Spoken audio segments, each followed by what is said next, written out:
Si Jésus est le Messie juif, pourquoi les rabbins juifs ne croient-ils pas en lui? Un juif agnostique qui dit aimer le péché explique. La suite sur cette édition de It's Supernatural. Bonjour, Sid Roth ici, votre journaliste d'investigation. Je suis ici avec Ron Cantor, un homme juif qui dit que Jésus est le Messie juif.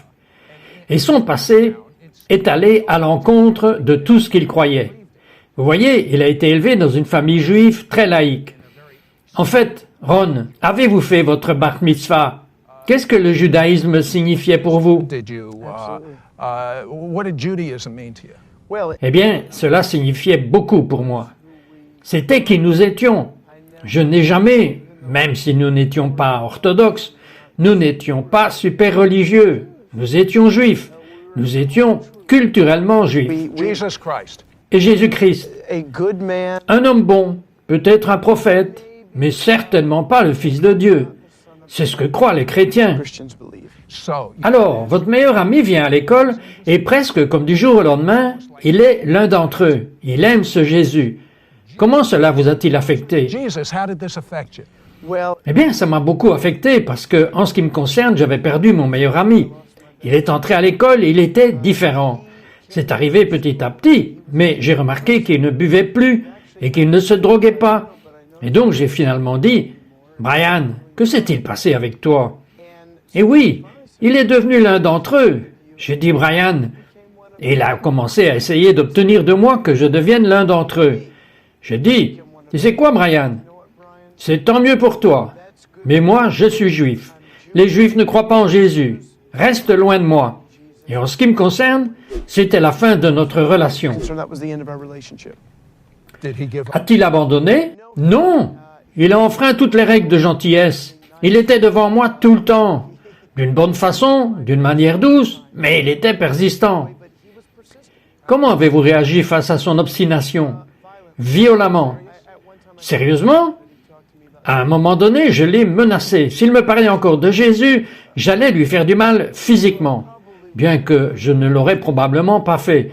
Je ne voulais tout simplement plus en entendre parler. Mais il priait pour moi, Sid. Et il priait pour sa famille où il avait d'autres problèmes.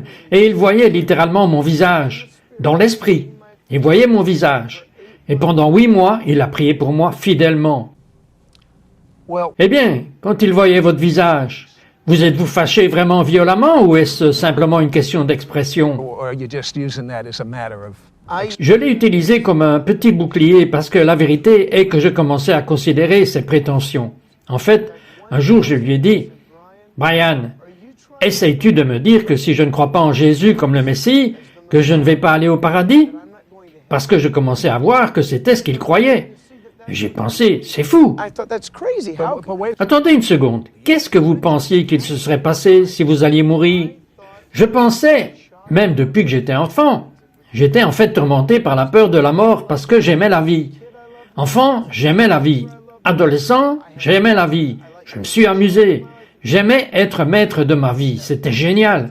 Et je croyais qu'une fois que vous êtes mort, c'est tout. Il n'y a plus rien. Vous allez simplement dans la tombe et c'est tout. Pourquoi avez-vous cru cela? Je n'avais aucune autre raison de croire différemment. Personne ne m'a jamais présenté Dieu comme étant une personne.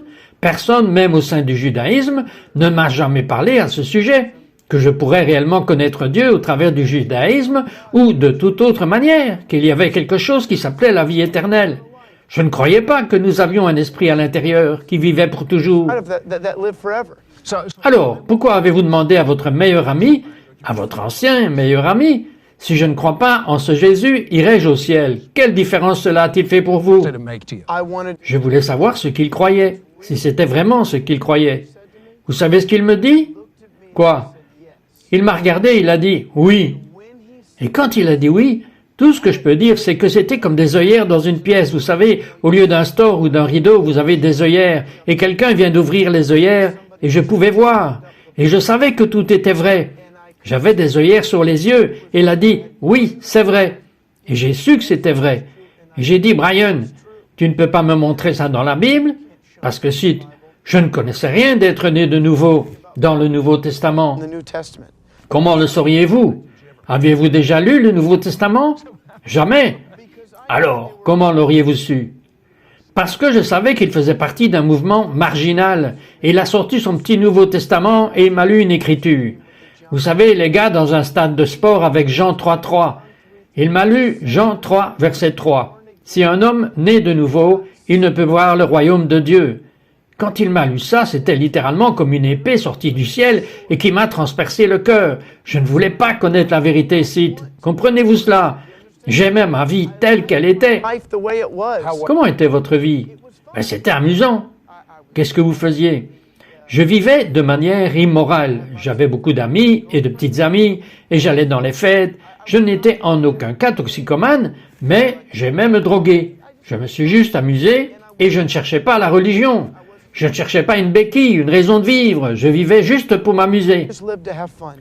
Mais je ne comprends pas. Logiquement, comment pourriez-vous croire ce qu'il a dit sur la base de la perspective d'où vous veniez? Parce que ce n'était pas logique. Je n'y croyais pas logiquement. Dieu m'a ouvert les yeux, et j'ai su que tout était vrai. Et je l'ai fui. Je ne voulais pas que ce soit vrai. Ma première réaction a été « Tu es fou, Brian !» Même si tout en moi disait « C'est vrai !» Ma première réaction a été « Tu es fou !» Je ne veux rien. Et je me suis enfoui. Et j'ai couru de plus en plus dans le péché de la façon dont j'aimais vivre, boire, me droguer et d'autres choses. Un jour, vous parliez à votre ami pour savoir s'il aimait sa nouvelle vie. Eh bien, vous savez, le plus important pour moi, c'est qu'il y avait deux problèmes qui m'ont vraiment empêché d'embrasser Jésus. Premièrement, je suis juif. Comment pourrais-je, en tant que juif, croire en Jésus? Je ne connaissais aucun autre juif qui croyait en Jésus. Bien sûr, je ne savais pas à l'époque que pratiquement tous les disciples de Jésus dans le Nouveau Testament étaient juifs. Je pensais juste que lorsque vous étiez un disciple de Jésus, vous n'étiez plus juif. Et j'aimais être juif. C'était mon identité. Mais l'autre raison, était le péché. J'aimais être maître de ma vie. J'aimais faire ce que je voulais faire. Et c'était amusant. Et je lui ai dit, Brian, est-ce que ta vie est vraiment meilleure maintenant que tu crois en Jésus? Parce que je savais que ce n'était pas possible. Je savais qu'il me dirait, ah, tu sais, Ron, ma vie est ennuyeuse, mais quand je mourrai, j'irai au paradis. C'est ce que vous attendiez. C'est ce que je pensais qu'il allait dire. Ce qui s'est passé, c'est que son visage s'est illuminé. Je veux dire, quelque chose s'est emparé de lui. Une chose surnaturelle s'est produite en lui. Et il m'a regardé avec cette joie rayonnante sortant de lui. Et il a dit, j'aime ma vie comme ça. Ça n'a jamais été mieux. Ma vie est géniale. Et puis il a dit ces paroles, je connais Dieu. Avez-vous entendu ce qu'il vient de dire? Il s'attendait à ce qu'il dise, ma vie est misérable, mais je vais aller au paradis. Et il a dit, ma vie est merveilleuse. Il y a quelque chose à propos de connaître Dieu, que tous ces amusements que je pensais être amusants ne sont rien. Nous reviendrons tout de suite après ceci. Ne partez pas. We'll be right back after this. Don't go away.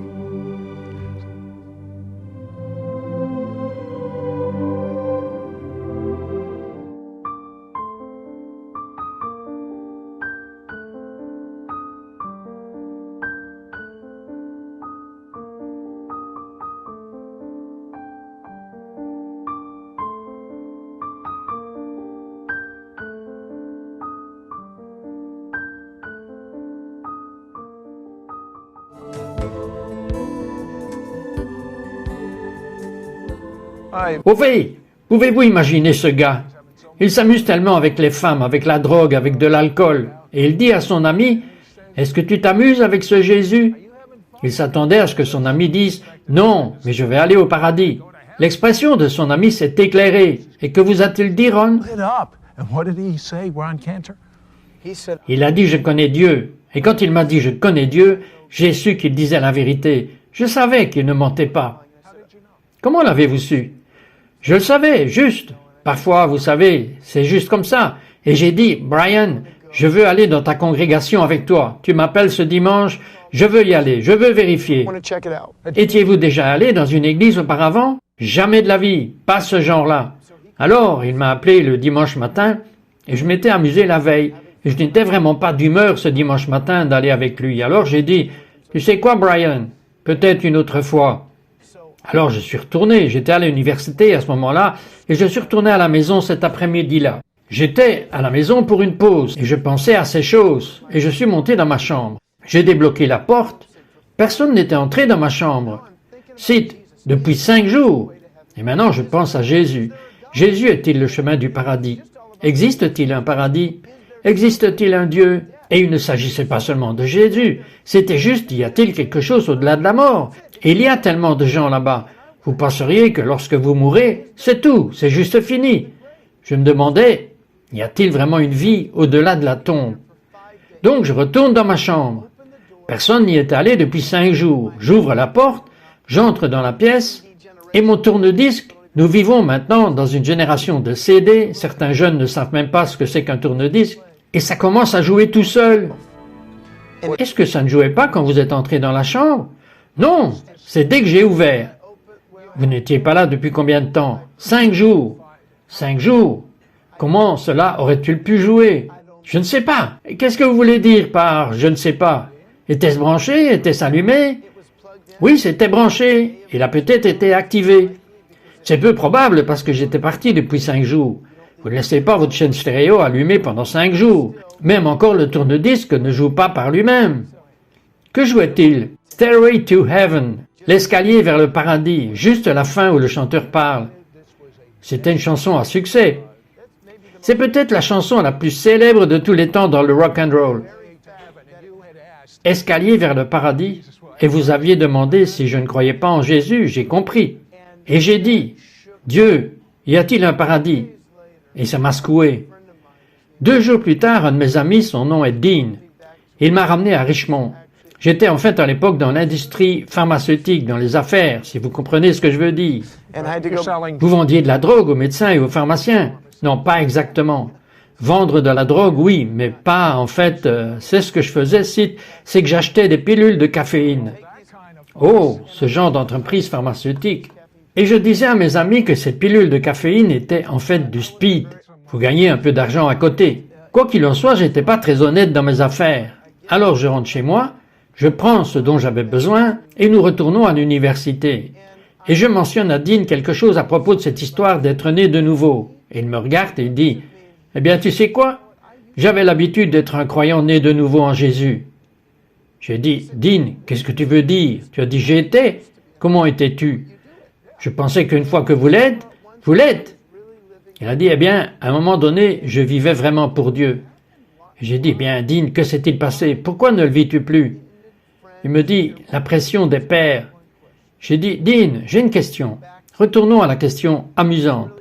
Parce que vraiment, si tout ce qui m'importait était de s'amuser. Et si Dieu ne voulait pas me donner autant de plaisir que je pouvais m'en donner, franchement, ça ne m'intéressait pas. Et j'ai dit, Dean, à quoi ressemblait ta vie quand tu vivais pour Dieu? Il s'est illuminé, comme Brian l'autre jour. Mais non, je n'avais jamais vu cela auparavant dans ma vie. Maintenant, 2 en une semaine. Son visage s'est illuminé de joie et il a dit, Ron, c'est génial. J'avais l'habitude de me réveiller tous les jours avec Dieu. La présence de Dieu était dans ma vie. Je ne savais pas ce qu'était la présence de Dieu, Sid. Je ne savais pas ce que signifiait ressentir Dieu. 18 ans. Pendant 18 ans, 365 jours par an, je n'avais jamais senti la présence de Dieu. Et maintenant, il me parle de la présence de Dieu. Et une chose incroyable s'est produite, Sid. Pendant qu'il me parlait, j'ai commencé à ressentir la présence de Dieu. Certains d'entre vous, en ce moment, vous ne réalisez pas, mais c'est la présence de Dieu que vous ressentez. Pendant qu'il dit cela, c'est comme si ça allait directement à travers votre téléviseur dans la pièce dans laquelle vous êtes. Et c'est un peu comme de l'amour. C'est ce qu'il fait en ce moment. Poursuivez. Ce qui s'est passé ensuite, c'est qu'il m'a emmené voir un film qui parlait de Jésus. 2 jours plus tard, le jeudi. À la fin du film, je pleurais. Je suis assez émotif. J'ai pleuré à la fin de E.T., All Theater, ça c'est moi. Et j'ai dit, eh bien ce n'est qu'un film. Nous montons dans la voiture et nous rentrons chez nous. Et j'ai dit, oh Dieu, je dois connaître la vérité. Je crois que tu es réel. Je ne croyais pas que tu étais réel il y a 1 an. Mais maintenant, je crois qu'il y a un Dieu. Mais j'ai besoin de savoir, est-ce que Jésus est le Messie juif? Et la prochaine chose qui est arrivée, c'est que Dean a perdu le contrôle de la voiture. Il a commencé à dévier d'un côté à l'autre, a commencé à tourner encore et encore, et s'est retourné plusieurs fois dans le fossé. Et voilà, Sid, nous sommes à l'envers dans un fossé. Qu'est-il arrivé à la voiture? totalement détruite. Cette voiture n'a plus jamais roulé. Et que vous est-il arrivé? Pas une seule égratignure sur l'un de nous. Nous sortons de la voiture. Littéralement, si je me souviens bien et correctement, nous avons dû grimper sur la voiture pour sortir. Nous avons marché jusqu'à une maison, frappé à la porte. Souvenez-vous, Sid, il y a 5 minutes, je disais, Dieu, montre-moi la vérité. Jésus est-il le Messie? J'ai besoin de savoir. J'ai besoin d'un signe. La voiture est détruite, retournée, et maintenant je suis en train de frapper à une porte. Et qui répond? Mais attendez, maintenant vous étiez dans quelle région? Nous étions en Caroline du Nord, rurale, au milieu de nulle part. Beaucoup de maisons autour? Beaucoup de fermes séparées par des kilomètres. Le fait même qu'il y avait une maison était déjà un miracle. Nous frappons à la porte, et 2 merveilleux croyants nés de nouveau en Jésus répondent à la porte, et ils m'ont fait entrer dans leur maison. Et bien sûr, Dean est préoccupé par sa voiture, bien sûr. J'étais préoccupé par l'éternité, et j'ai vu une Bible et quelques autres magazines. Cela m'a éclairé sur ce qu'ils croyaient. Et donc j'ai commencé à poser des questions. Et bien sûr, ils étaient croyants. Et je leur ai posé cette question importante. Si Jésus est le Messie, le Fils de Dieu, pourquoi n'est-il pas descendu de la croix et ne l'a-t-il pas prouvé? Si Jésus est le Messie, le Fils de Dieu, c'est une bonne question. Bien sûr qu'il pourrait être descendu de cette croix et ne serait pas mort de cette mort horrible. Pourquoi n'a-t-il pas simplement prouvé cela? C'est une bonne question. Nous reprendrons quand nous reviendrons juste après ceci. Right after this.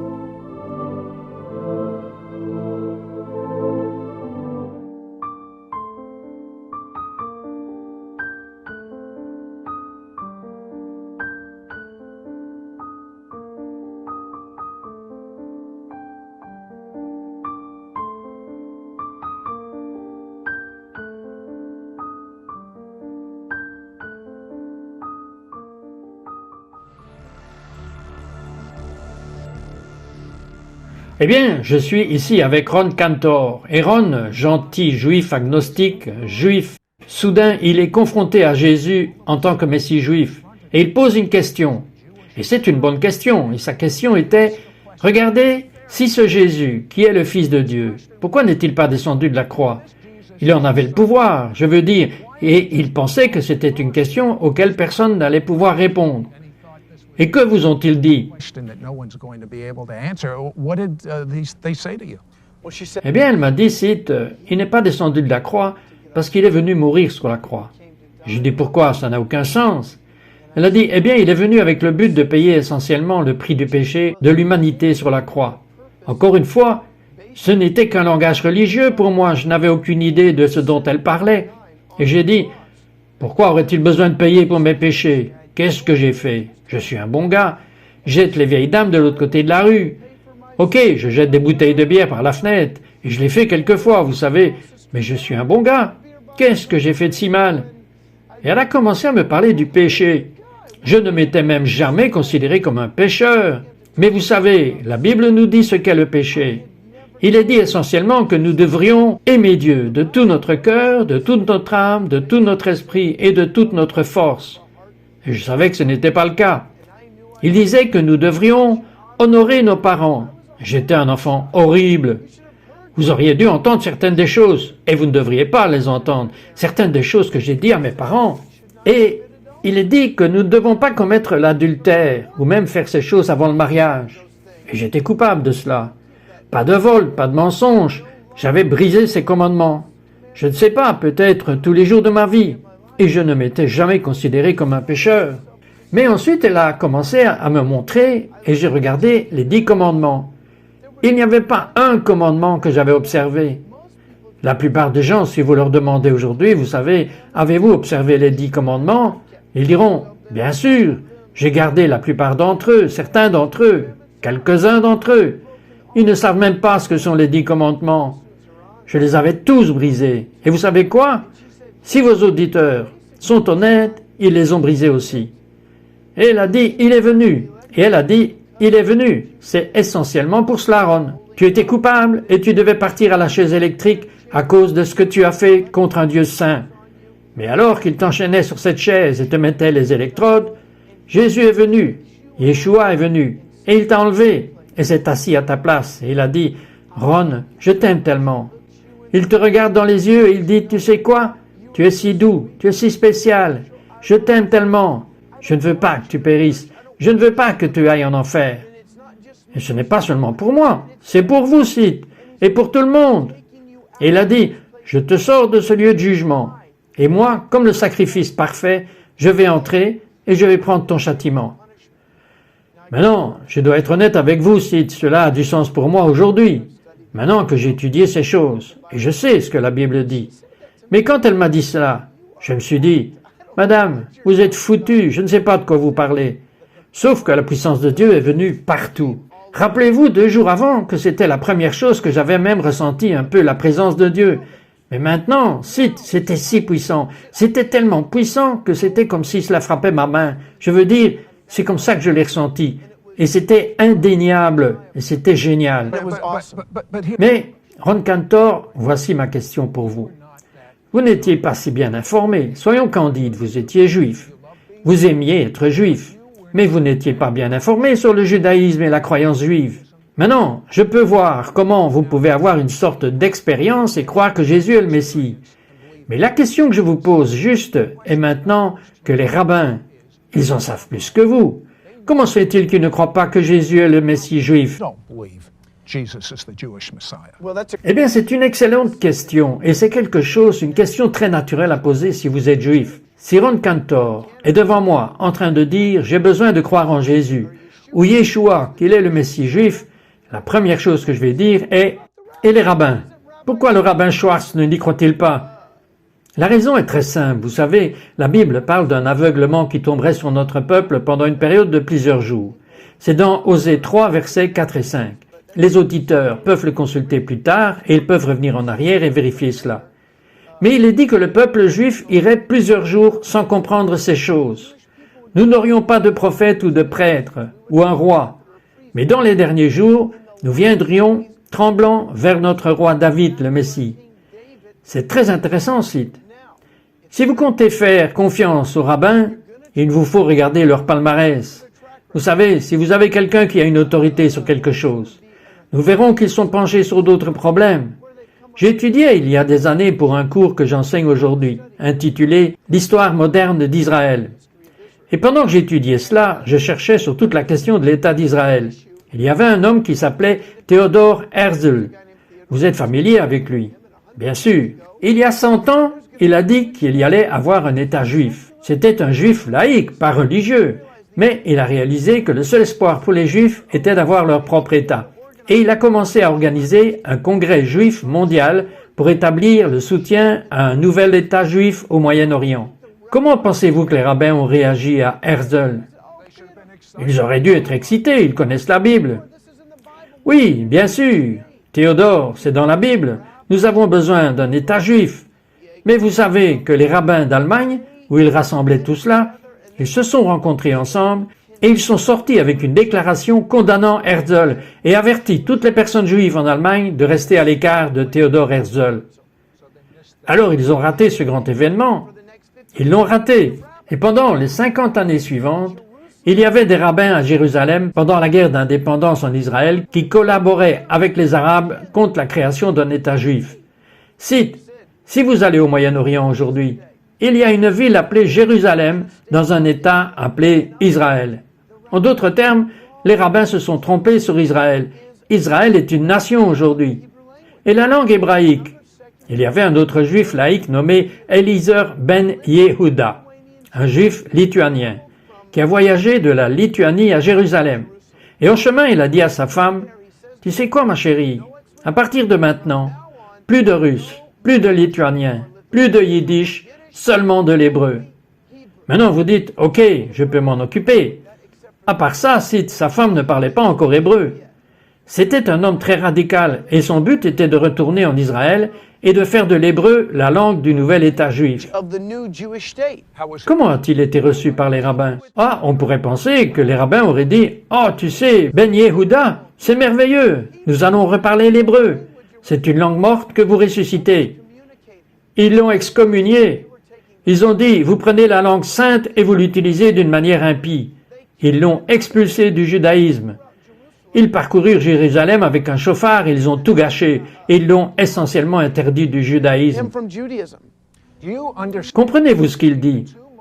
Les deux événements les plus significatifs qui sont arrivés au peuple juif, Israël devenant une nation moderne, ce que les Écritures juives prédisent, et l'hébreu étant parlé dans ce pays ont été violemment combattus par les rabbins.